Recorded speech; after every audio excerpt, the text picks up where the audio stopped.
ಈ ಪ್ರಕಾರವಾಗಿ ಅವರನ್ನ ಕಾಡಿಸಿ ಪೀಡಿಸಿ ಅವರ ಮನಸ್ಸಿನ ದೃಢತೆಯನ್ನ ತಿಳಿಯುವುದಂತೆ. ಹೇ ಅಮ್ಮ ಸಚಿದೇವಿ, ಹೇ ಅಮ್ಮ ಜ್ಯೋತಿಕಮಣಿಯಳೆ, ನೀವು ಮಾತ್ರ ನಿಮ್ಮ ಸದ್ಧರ್ಮವನ್ನ ಬಿಡಬೇಡಿರಿ. ಅದು ಅಲ್ಲದೆ ಆ ಕೂಳ ರಕ್ಕಸರು ಕುಣಿದಾಟ ಮೆರವಣಿಗೆ ನಡೆಸಿದ್ದಾರಂತೆ.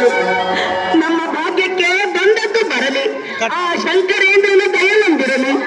ನೀವು ಮಾತ್ರ ಧೈರ್ಯಗೊಳ್ಳದಿರಮ್ಮ ಜನನಿ ಕಲಹಂಸಗಾಮಿನಿ.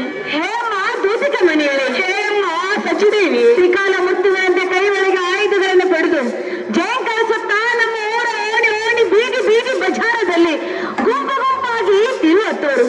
ಇದು ಅಲ್ಲದೆ ತಮ್ಮ ಅಂತಃಪುರದ ಕೆಳಭಾಗದಲ್ಲಿ ತಮ್ಮ ಕಾದು ಕುಳಿತಿರುವರು.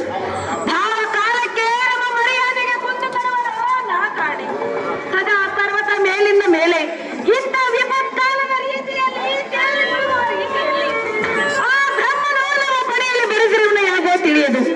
ಮುತ್ತು ಮಾಣಿಕ್ಯ ನವರತ್ನ ಇತ್ಯಾದಿ ಒಡವೆಗಳನ್ನು ನೋಡಿ ನಿಟ್ಟುಸಿರು ಬಿಡುವರು. ಹೇ ಅಮ್ಮ ಜ್ಯೋತಿಕಮಣಿಯಳು, ಈ ರಾಕ್ಷಸರ ವಂಶ ನಿರ್ವಂಶವಾಗಿ